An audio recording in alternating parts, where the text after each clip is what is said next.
Hello, our friends, Evolutionary Energy Arts family. Hello there, welcome back. So please mind the hiccups. Cindy has hiccups. Yeah, we're out. It's been an interesting morning, an interesting night, and I had a great practice this morning. Yoga, qigong, meditation, mantras, cardio. About 2 hours of all that. And now we're getting a mile or two in as far as hiking. And again, self-care, you gotta do it. You gotta do it if you want to stay, at your very best in these times. Because everything that's around us can overwhelm us pretty easily, pretty quickly, especially when the food is so nutritionally deficient and there's so many different parasitic energies around. And so we wanted to talk about energy vampires and things of that nature, because they are a very real thing. Yeah, it's something that a lot of people don't understand, really. I think, you get around people, and especially if you're an empath, you might feel totally and completely drained being around certain people. I'm so sorry about the hiccups. But it's something that you want to be mindful of. You have to guard your own energy for sure. Yeah, absolutely. And some might say, well, why don't you just wait to do a video until she doesn't have the hiccups? But this is how full our days are. And really, again, besides the videos, what do we do? Well, we are energy healers. We use a variety of techniques from different modalities, because I wouldn't even say we use different modalities. Yes, Reiki master teacher, medical qigong, pranic healing, quantum touch, polarity therapy, craniosacral therapy, all these things along with other things have been studied, but we do our own thing. And, again, I think labels is one of those things that this world loves, but I think where we're going, there's going to be less labels involved and more just understanding the uniqueness of the individual and what that individual has to offer.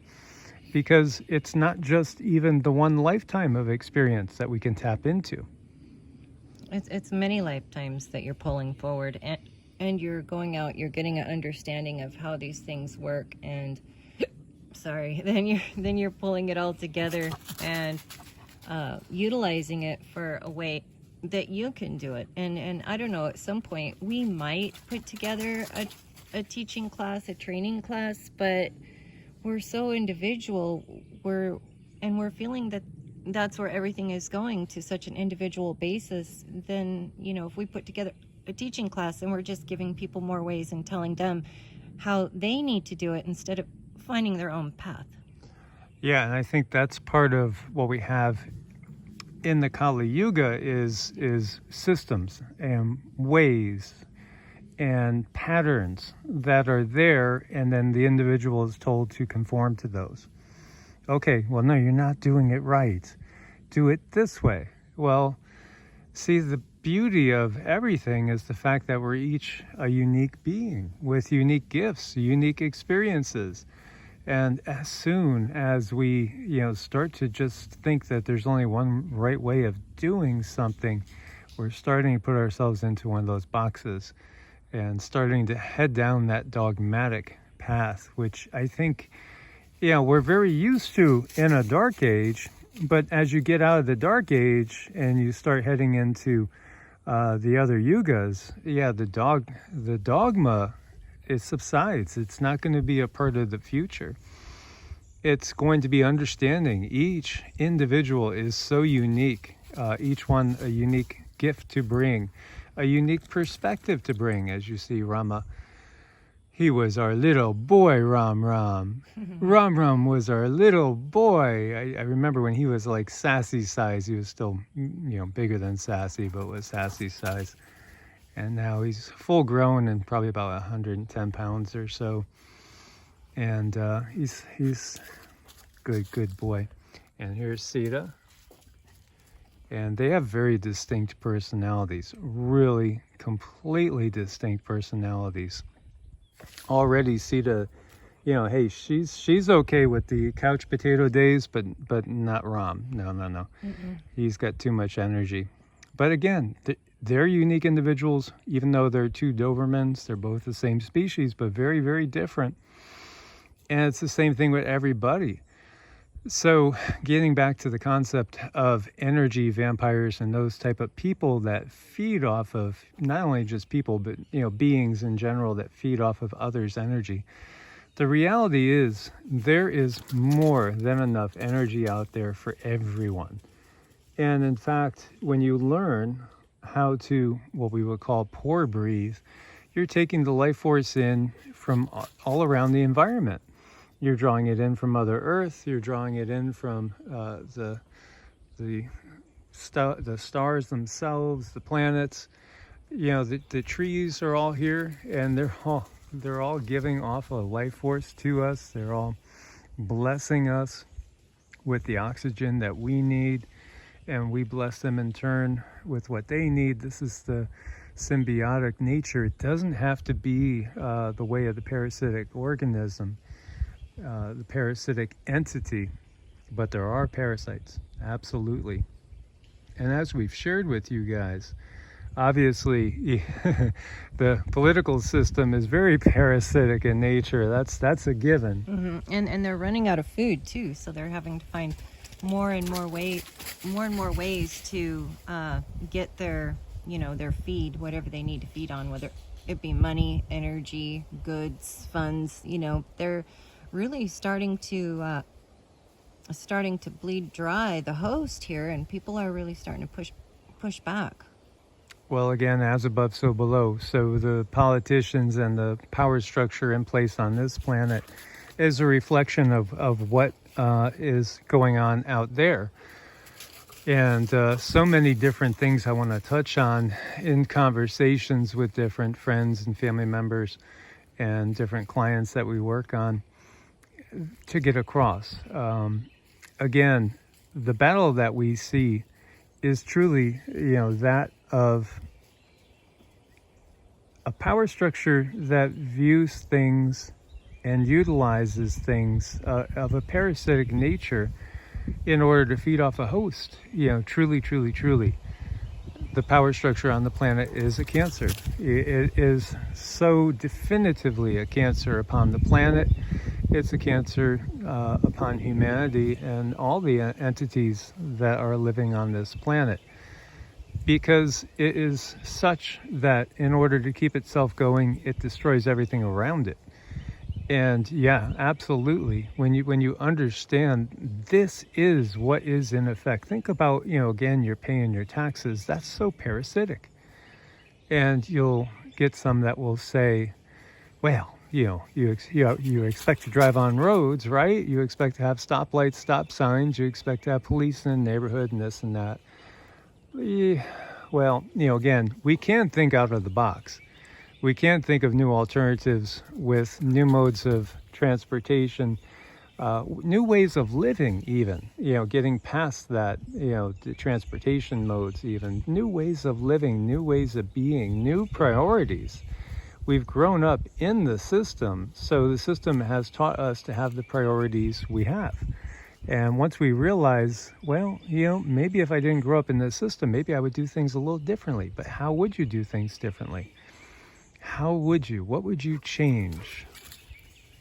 And absolutely, the taxation of people is very parasitic, because quite obviously it's not going for what it's, what we hear it's going for. And again, when you look at the military expenditure of the world, and it's more than half of all world expense, we start to understand it's all about keeping humans fighting themselves in order to maintain control of that parasitic power structure.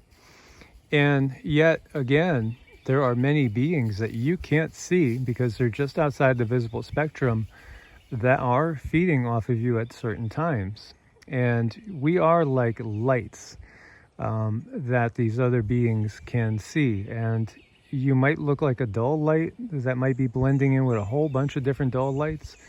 Now, if something tragic happens and your adrenaline's shooting high, and all of a sudden you're in rage, you're in terror, you're in fear, whatever it is, all of a sudden your light starts to get really bright, and just like moths to a flame, they come right to you to see, what is this? And some of these entities, when they come up to you, they realize, oh, it's an all-you-can-eat buffet. And there they go. They attach onto you. And in time, these beings will learn how to trigger you.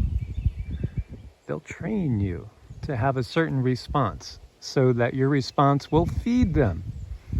Again, think about how scientists have trained mice to go through mazes and trained monkeys to do all these different things. Again, there are these unseen entities that are training humans to do certain things.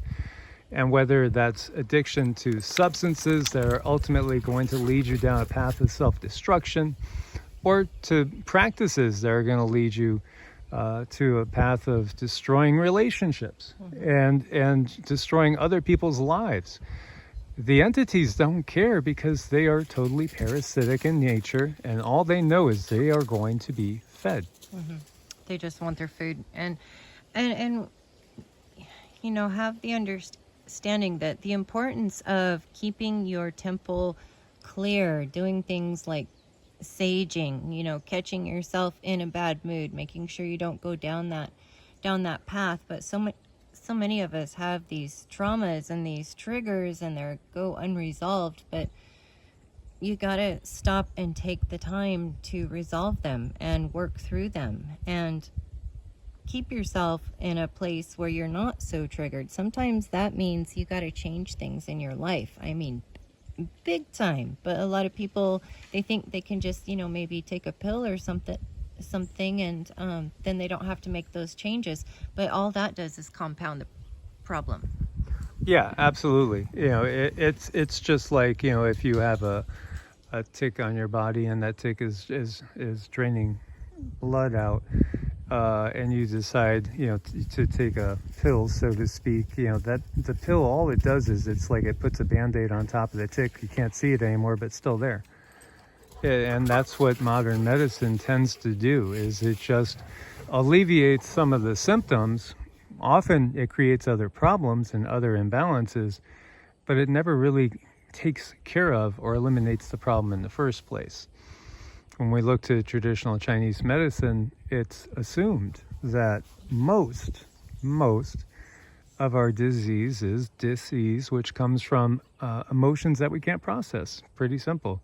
Of course, we're not talking about breaking your arm in a fall or getting into a car accident, getting shot or anything like that. No, that's something a little different. But as far as so many of the diseases, they start off as dis-ease, and that's emotional unrest and a trauma that we can't deal with.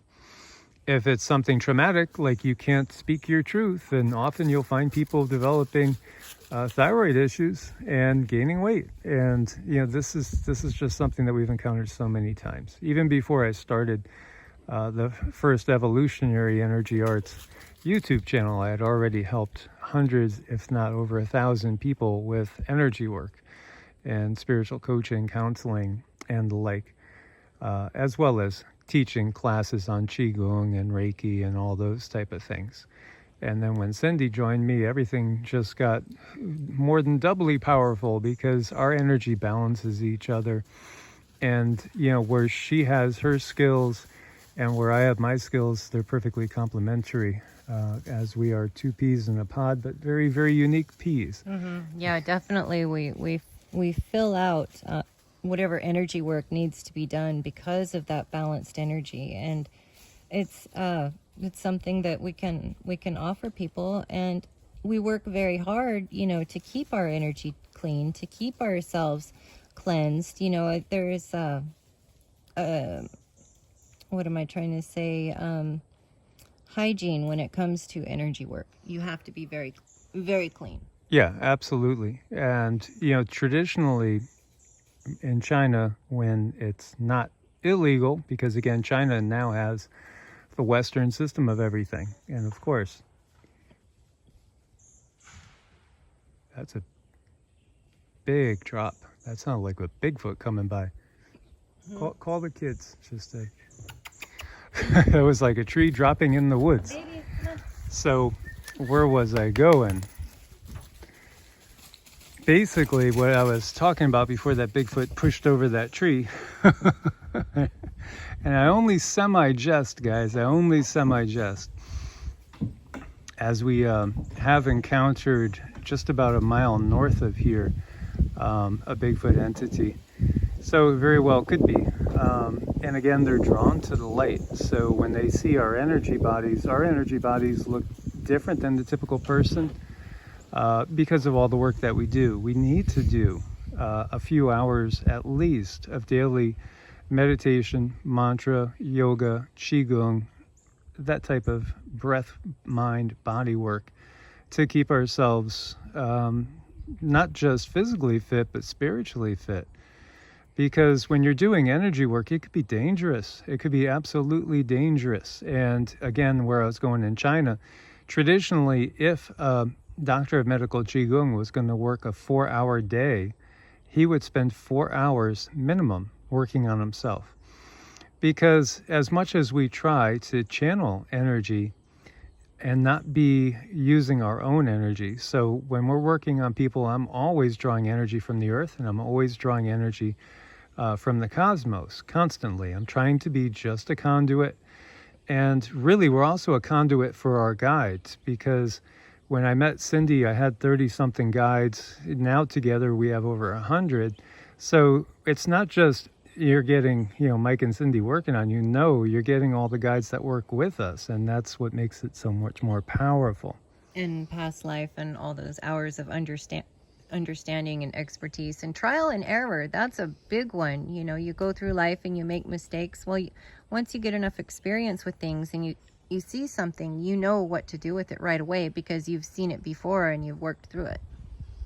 Yeah, absolutely. So as much as you try, when you do clear energies, and we have cleared so many, thousands and thousands of what you would call parasitic, or you might want to call them demonic entities from people's energy fields. Now, if the people involved say they had a bad habit of having too many beers or having too much of whatever it is, any sort of substance that lowers your frequency, they might be free and clear when we work on them, but if they go out on Saturday night on a bender and are hanging out at a bar, and believe me, again, spirits, there's a reason why they call it spirits, and there are so many dead entities at bars that are just lower astral realm, unfortunately, stuck entities that look to suck the life force off people.